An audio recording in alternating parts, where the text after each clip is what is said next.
ओम शांति। सभी प्यार से बोलेंगे ओम शांति। आज के विशेष दीपावली पावन पर्व की आप सभी को बहुत बहुत शुभकामनाएं, मंगल कामनाएं, बहुत बहुत बधाई।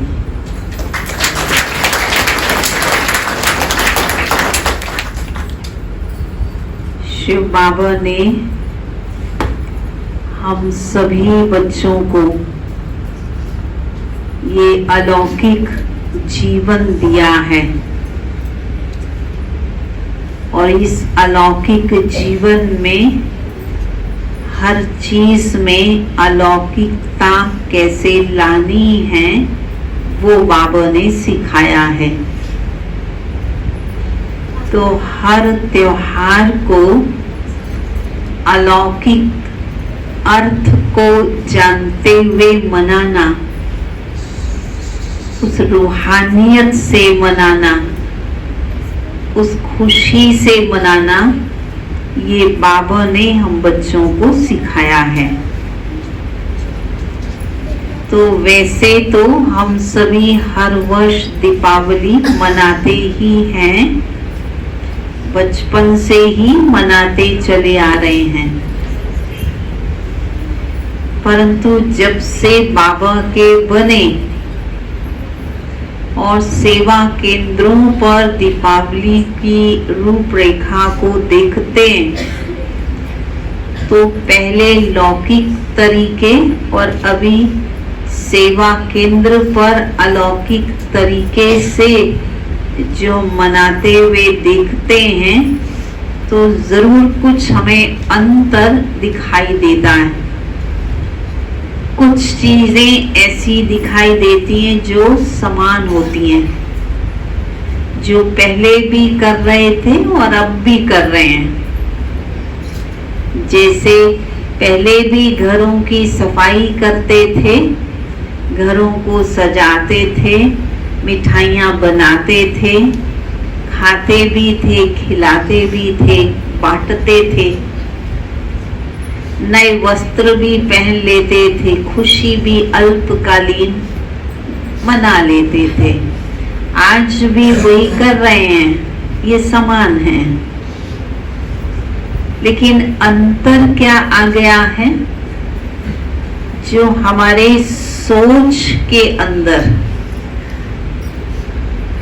वो सोच में, चाहे वो हम स्वच्छता का कार्य करते हैं, चाहे डेकोरेशन का कार्य करते हैं, मिठाई का आदान प्रदान आदि करते हैं, उसमें जो बनाते या कार्य करते वक्त हमारे संकल्प चलते हैं, हमारा सोच चलता है, उस सोच में अंतर आ जाता है और वह अंतर बाबा ने हमको सिखाया।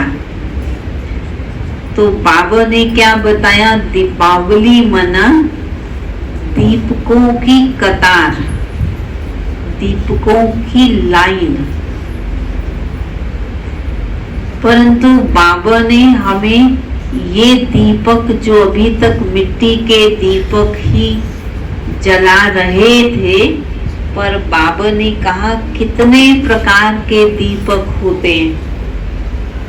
मिट्टी के दीपक तो होते ही हैं जो मार्केट में मिलते हैं, पहले प्लेन मिलते थे, अब थोड़े से डेकोरेटेड मिल जाते हैं, पर होते तो वो मिट्टी के दीपक हैं। लेकिन बाबा ने तुलना क्या की? बाबा ने कहा तुम मेरे बच्चे, मेरे चैतन्य दीपक हो, तुम मेरे बच्चे, मेरे कुल के दीपक हो। ब्राह्मण कुल के दीपक, बच्चे को कुल का दीपक मानते हैं।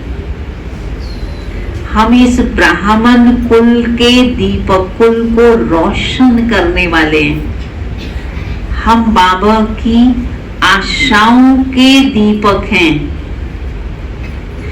बाबा की उम्मीदों को पूरा करने वाले हम दीपक हैं और हम सारे जग का श्रृंगार करने वाले दीपक हैं। जागंती ज्योत हम हैं। तो बाबा ने अंतर क्या बता दिया? वो मिट्टी के दीपक और आप जागंती ज्योत चैतन्य दीपक, बाबा की उम्मीदों को पूरा करने वाले दीपक हो। अब बाबा ने हमें ये नशा चढ़ा दिया कि हम ऐसे दीपक हम हैं और हमारा यादगार दुनिया वाले स्थूल दीपक को जलाते हैं। हम जगे हैं, हम ज्ञान से जगे हैं, हमारा विवेक जगा है, हमारी ज्योत जगी है और उन्होंने स्थूल में दीपक को जला करके खुश हो जाते हैं।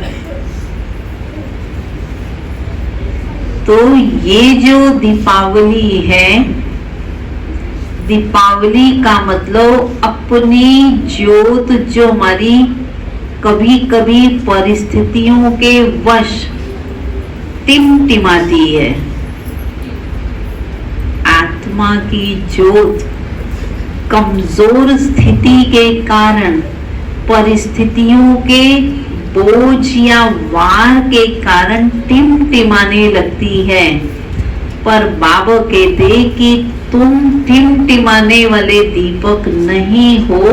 परिस्थिति कैसी भी आ जाए, परंतु तुम्हें जागंती ज्योत बन करके रहना है। इसलिए मुरली में गीत आता है, ये कहानी है दिए की और तूफान की। हम दिया हैं और जो तूफान है वो माया तूफान लाती है, परंतु हम ऐसे मजबूत हैं कि हम तूफानों से डरने वाले नहीं हैं, किसी भी कारण से रुकने वाले नहीं हैं, पीछे हटने वाले नहीं हैं। हम सदा जागंती ज्योत दीपक हैं। अब एक दीपक की बात नहीं है, हमारा दीपक जगा एक बात, ये खुशी की बात है। और इसीलिए ब्रह्मा कुमारी संस्था में दीपावली को भी बड़े धूमधाम से मनाते हैं। ये शुक्रिया करने का दिन है। बाबा तुम्हारा लाख लाख शुक्रिया कि आपने मुझ आत्मा का दीपक जगा दिया। हम शुक्रिया करते हैं बाबा को। और फिर जब हमारा जग गया तो हमारा कर्तव्य है, बाबा कहते तुम सर्विस करो, मंदिरों में जाओ, बाबा का संदेश दो, जगह जगह पर तुम जाकर प्रदर्शनी करो, देखो जहाँ देवी देवता धर्म की आत्माएं बैठी हों उनको बाबा का पैगाम दो, उनको अपने घर में वापस लेके आओ। क्योंकि हमारी ज्योत जगी है तो हमारा कर्तव्य दूसरों की ज्योति को भी जगाएं। तो अब एक आत्मा दूसरी आत्मा का दीपक जगाती है, फिर दूसरी तीसरी का, तो धीरे धीरे सबकी ज्योत जग जाती और सबकी ज्योत जग गई तो दीपावली हो गई। यही दीपावली है। इसलिए कहते हैं ज्योत से ज्योत जगाते चलो, प्रेम की गंगा बहाते चलो। परंतु ज्योत दूसरे की जगह कौन पाएगा? जो परम ज्योति शिव बाबा से जुड़ा रहेगा, बड़े दीपक से फिर छोटे छोटे दीपक जलाते हैं। तो बड़ा दीपक कौन है? परम ज्योति कौन है? शिव बाबा है परम ज्योति। तो परम ज्योति शिव बाबा को हम देखते हैं, अर्थात अपनी ज्योत को जगा लेते हैं। जब बाबा को देखते रहेंगे, बाबा की श्रीमत पर चलते रहेंगे, तो ज्योत जग जाएगी, तो दूसरों की ज्योत को जगाने के निमित्त बन जाएंगे। तो दूसरों की ज्योत को जगाने के लिए हमें परम ज्योति को देखते रहना है, अर्थात निरंतर याद करते रहना है। फिर दीपावली बाबा कहते बच्चे 3 चीजों का यादगार है। तो वैसे दुनिया में भी लोग क्या करते हैं, आप सभी ने भी कर ली होगी। पहली स्वच्छता का ध्यान रखते हैं, सफाई करते हैं। कईयों ने तो 1 सप्ताह पहले घर की सारी दुकानों की, ऑफिसेस की सब सफाई कर ली। और कभी कई ऐसे हैं जो लेट लतीफ हैं, जो सोच रहे हैं अभी संडे आएगा ना तब करेंगे सफाई। वर्किंग हैं, जॉब करते हैं, टाइम नहीं मिलता है। एक है टाइम ना मिलना और दूसरा है मन में सुस्ती होना, दोनों चीजें हैं। परंतु दीपावली माना हर कार्य मिलजुल करके करना, सफाई करना उसे भी खेल समझ करके, खेलते खेलते, हंसते हंसते मिलजुल करके कर देना। ऐसा नहीं कि सफाई केवल बहनों की ड्यूटी है, भाइयों की नहीं है। नहीं, मिलजुल करके करना। और जब घर के कोने कोने की सफाई करते हैं, वैसे रेगुलर की सफाई अलग होती है और दीपावली की सफाई स्पेशल होती है। और अगर ज्यादा करते हैं तो हरे कहते भाई क्या हो रहा है, अरे भाई दिवाली की सफाई हो रही है, सफाई अभियान चल रहा है, हम ये कह देते हैं। तो स्थूल में भी सफाई, स्वच्छता, घरों की, अलमारियों की, घर के कोने कोने की सफाई वो आवश्यक है, कर लेनी चाहिए। मौके का फायदा तो ले लेना चाहिए। और स्वच्छता अपने आप में बहुत अच्छी लगती है। पहले अगर किसी कमरे में गंदगी थी, उस समय हम बैठ रहे थे, तो मन की स्थिति कैसी होती है। और जब साफ सुथरा हो जाता है, धुलाई पुताई सब हो गया, तब देखिए कितना अच्छा लगता है। मन को भी सुकून मिलता है, क्योंकि स्वच्छता है, तो वो भी जरूरी है। तो एक है बाह्य स्वच्छता, लेकिन दूसरी है बाबा ने कहा अपनी स्वच्छता, शरीर की स्वच्छता, और तीसरी है आत्मा की स्वच्छता। तो अब आप 3 स्वच्छता में कितने नंबर आपने ले लिए हैं? पहली स्वच्छता घर की, अलमारियों की, किचन की कर ली सफाई, या अभी वो भी नहीं करी है? अभी वो भी करनी है। अच्छा, और शरीर की स्वच्छता तो रोज जो करते हैं वो तो ठीक है ही, लेकिन फिर भी इसकी भी स्वच्छता चाहिए।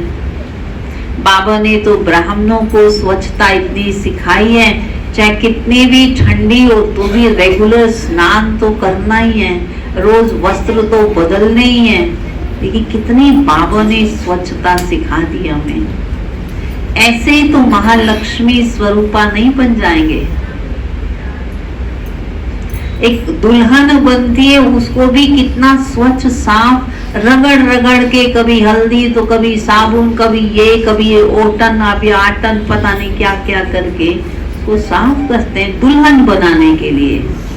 यहाँ तो महालक्ष्मी स्वरूप बनना हमने, तो कितनी स्वच्छता चाहिए। शरीर की स्वच्छता भी बहुत जरूरी है। फिर तीसरी है आत्मा की स्वच्छता। आत्मा के अंदर कोने के अंदर छोटी छोटी कमियां रह गई हैं और उनको हम चलाते आ रहे हैं। हम सोचते हैं ये तो चलेगा, अच्छा चलो ज्यादा नहीं, पूरे दिन में एक ही बार गुस्सा किया था, वो तो चलेगा ना, इतना थोड़ी पूरा दिन तो चुप ही रहे, एक ही बार बोले थे थोड़ा सा जोर से बस, पर ये भी तो जाला रह गया, लटक गया।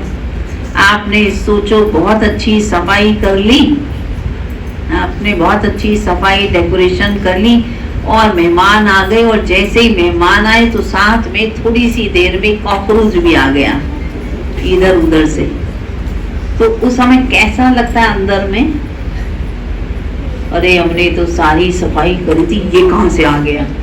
अब उस कॉकरोच को क्या कह सकते हैं, उसको कह तो सकते नहीं है, मगर वो कॉकरोच का आना माना अस्वच्छता कहीं ना कहीं तो है, चाहे अपने घर में चाहे पड़ोस के घर में, कहीं तो है ही। वैसे ही अगर आत्मा में रोजाना में ये विकार नहीं है, कमजोरियां नहीं है, लेकिन अचानक कोई भी संस्कार यदि उभर के आ गया, थोड़े से जोश के रूप में आ गया, थोड़े से क्रोध के रूप में आ गया, थोड़े से आवेश के रूप में आ गया, या चिड़चिड़ेपन के रूप में आ गई, या अचानक कोई ऐसी बात हो गई, मन चाहता है रोए, बहुत रोए, ये भी एक जाला, अस्वच्छता है, कमजोरी है। तो किसी भी चीज, अगर मान लो हम चाह रहे घर की सफाई करना और कोई सफाई करने वाला है ही नहीं, मुझे कोई सहयोग देने वाला है ही नहीं, और बाई चांस अपना शरीर भी साथ नहीं दे रहा, तब मन की स्थिति क्या होती है, भाई हम चाह तो रहे हैं कि हम सफाई कर लें, पर मेरा शरीर साथ नहीं दे रहा, और घर वाले ऐसे हैं जो बिल्कुल साथ देने को तैयार ही नहीं है, तो मन की स्थिति होती है, अरे देखो सबके घर साफ हो गए, मेरा तो वैसे का वैसे, तो मन अंदर ही अंदर में रो रहे होते हैं। तो ये भी तो जाला है, गंदगी है, कमजोरी है। बाबा कहते किसी भी प्रकार की कमजोरी अंदर में नहीं रहनी चाहिए, वो भी स्वच्छता। तो तीनों प्रकार की स्वच्छता चाहिए, तीन चीजें, पहली तीन चीजों में तीन प्रकार, तो स्वच्छता तीन प्रकार की हो गई, ठीक है। स्वच्छता तीन प्रकार की, एक बाहरी घर की, दूसरा शरीर की, तीसरा आत्मा की। फिर दीपावली दूसरी चीज, किस चीज का प्रतीक है, उसको हम कहते हैं संपन्नता का प्रतीक, संपन्न। दीपावली पर क्या दिखाई देता है, कोई झुग्गी झोंपड़ी में रहने वाला होगा या कोई महल में रहने वाला होगा, पर मिठाई हर घर में आई होगी, बनी होगी या आई होगी, ये होगा ही। दीपावली माना मिठाई होगी ही, घर, हर घर में लाइटिंग होगी ही, चाहे 20 लड़ियां होंगी या 2 लड़ियां होंगी, हर घर में दीपक जगेगा ही, चाहे वो मोमबत्ती जगे, चाहे वो फैशन वाले दीपक जगे, चाहे वो मिट्टी के सिंपल दीपक जगे, पर वो हर जगह जगेंगे। और किसी न किसी को हम कुछ ना कुछ देंगे भी, जिसका संपर्क संबंध जिसके साथ है। चलो कोई किसी की फैक्ट्री है, कोई बिजनेसमैन है, वो ज्यादा गिफ्ट दे देगा, कोई गरीब है वो आसपास में 2-4 को दे देगा, परंतु ये निशानी किस चीज की है, संपन्नता की। दीपावली माना संपन्नता, हर आत्मा हर घर संपन्न, संपन्न है तब तो आप दूसरे को दे सकते हो। अगर आपके पास ही नहीं है तो दूसरे को आप कैसे दोगे, पर देते हो।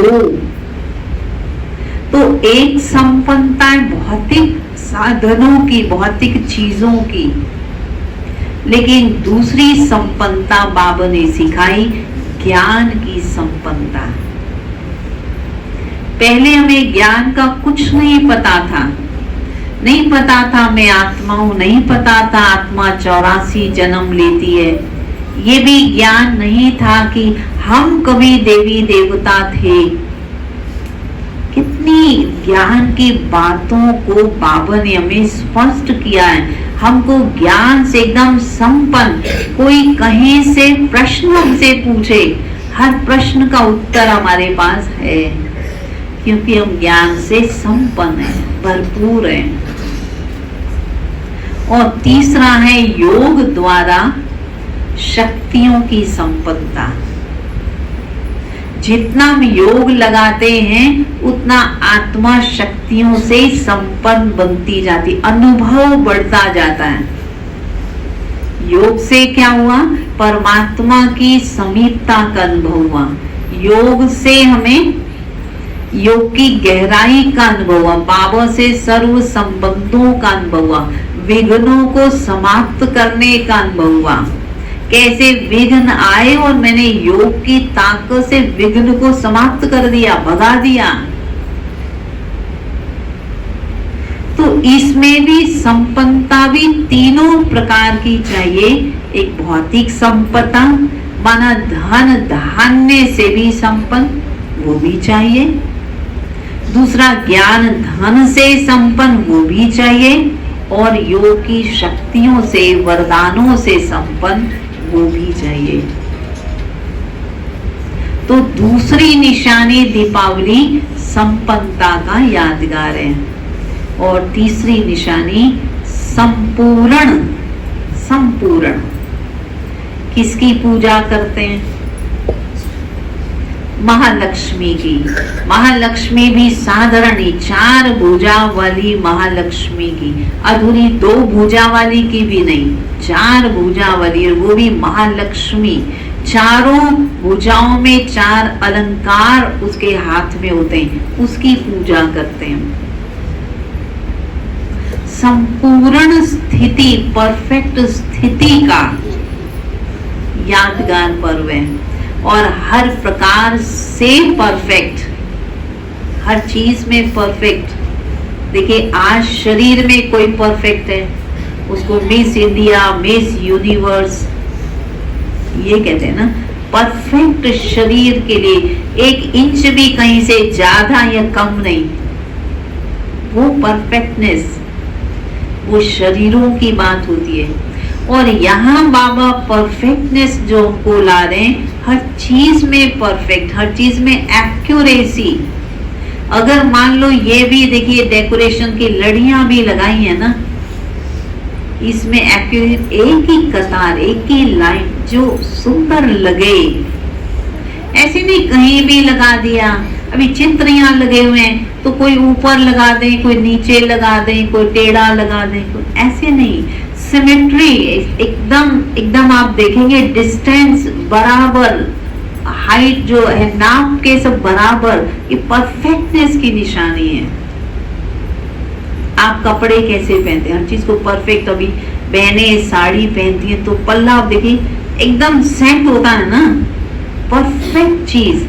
ऐसे कोई ओढ़ के ऐसे बैठ जाए, परफेक्टनेस नहीं है ना। तो स्थूलता में भी परफेक्टनेस अच्छी लगती है। और ये दीपावली है ही परफेक्ट बनने का यादगार पर्व।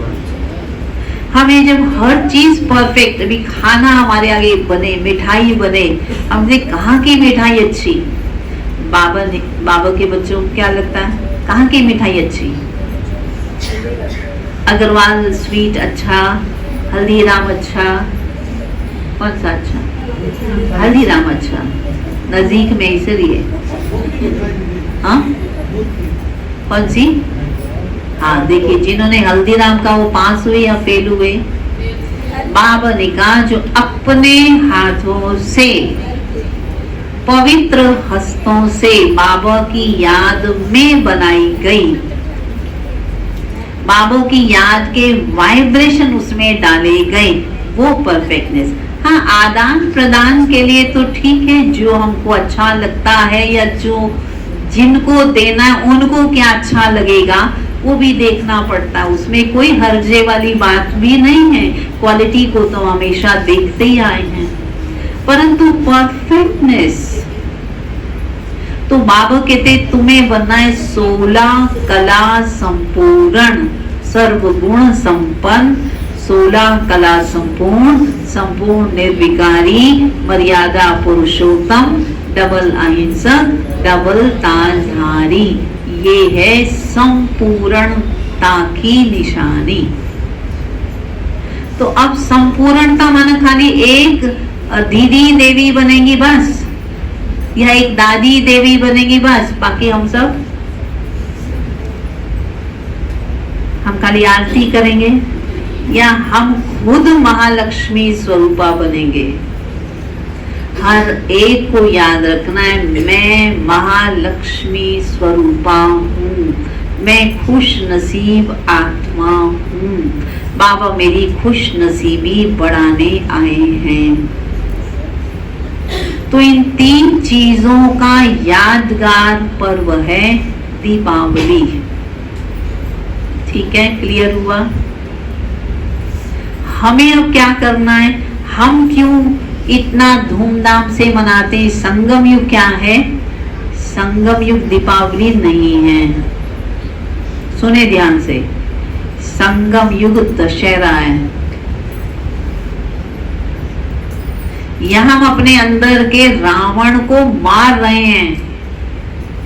बाबा कहते दीपावली तो सतयुग में होगी, फिर बाबा कहते वहां तो दीपावली मनाने की जरूरत ही नहीं है, वहां दीपावली मनाने की जरूरत नहीं। तो संगम युग क्या है? दशहरा। दशहरा होगा तो दीपावली आएगी ना। दीपावली माना राज्य तिलक दिवस। और कल बाबा ने एक राज बोला, जगदम्बा का राज्य तिलक रीइंकॉर्नेशन होता है। जगदम्बा का, आप जगदम्बा कॉलोनी में हो, और ये जगदम्बा कहते हैं मम्मा को। तो मम्मा के अंदर परिवर्तन आया, जागृति आई, मम्मा का दीपक जगा, तो वो भविष्य में श्री लक्ष्मी महालक्ष्मी बनी। तो हमें अपने अंदर के विकारों को, रावण को, दशहरे को जला देना इस संगम युग पर। और ये दीपावली पर्व यज्ञ के लिए, ब्रह्मा कुमारी के लिए बहुत महत्वपूर्ण है। क्या इंपॉर्टेंस है इसके अंदर? हमारी संस्था की मुख्य प्रशासिका दादी प्रकाशमणि जी का लौकिक जन्म दीपावली के अवसर पर हुआ। उनका समर्पण, उनका संस्था में प्रवेश होना दीपावली पर हुआ। इस संस्था के मुख्य संस्थापक प्रजापिता ब्रह्मा बाबा, उन्होंने अपनी चल और अचल संपत्ति 6 बहनों के नाम एक ट्रस्ट बनाया और सारी हैंडओवर कर दी। वो भी दीपावली का दिन था। सारी संपत्ति ब्रह्मा बाबा ने इस यज्ञ में लगा दी, ट्रस्ट बना दिया दीपावली के दिन। अर्थात यज्ञ की शुरुआत, बीज जो डला वो दीपावली पर डला।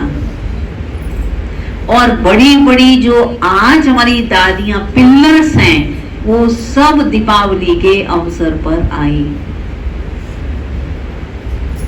एक एक करके अनेकों ने संकल्प लिया, लेकिन संकल्प जो संगठित रूप में लिया गया वो दीपावली का दिन था। इसलिए ब्रह्मा कुमारी संस्था के लिए दीपावली का पर्व बहुत ही महत्वपूर्ण है। भले बाबा कहते सतयुग में जो दीपावली होगी, हर दिन दीपावली जैसा होगा। विशेष दिन केवल जब लक्ष्मी नारायण राज तिलक गद्दी पे बैठेंगे तब होगा, लेकिन हर दिन दीपावली जैसा होगा। परंतु संगम युग दीपावली जैसा, तो ये महत्वपूर्ण है हमारी संस्था के लिए।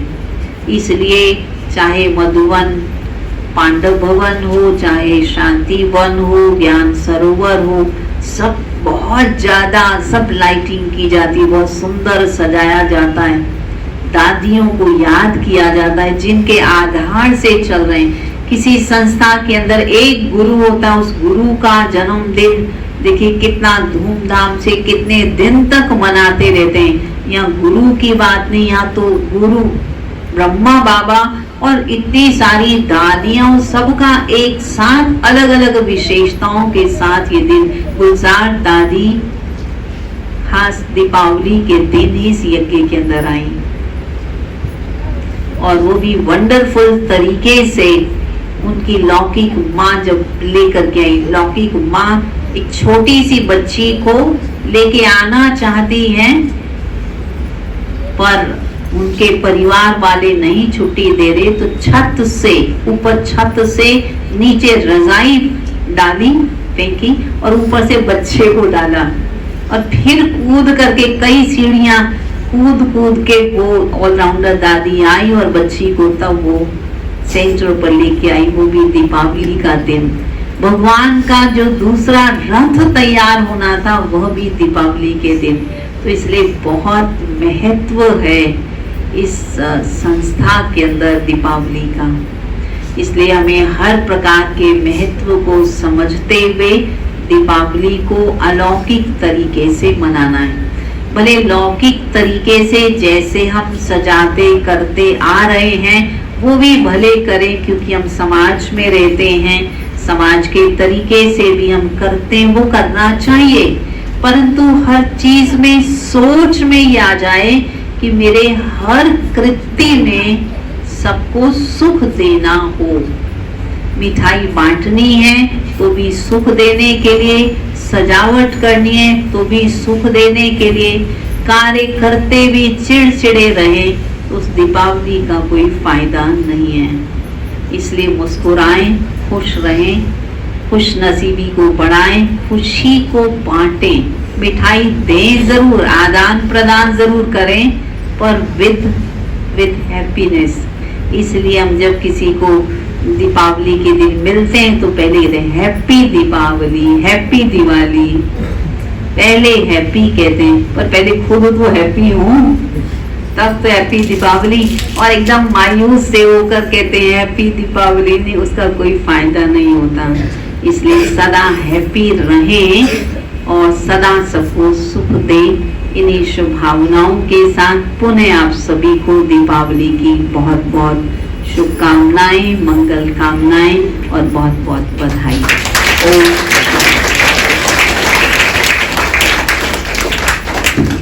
जिनकी स्वयं की ज्योत जगी होगी, तो स्वयं की ज्योत किससे जगानी है? शिव बाबा से कनेक्शन रख के ज्योत जगानी है। और जाले, सारे जाले साफ करेंगे, कोई कोई छोड़ेंगे तो नहीं? प्रॉमिस करेंगे दीदी जी से सारे जाले साफ करेंगे। चलो अच्छा, तो ये संगम युग दीपावली है या दशहरा? जब पता चल गया सबको दशहरा है, तो दीदी जी का एक बार फिर बहुत बहुत धन्यवाद।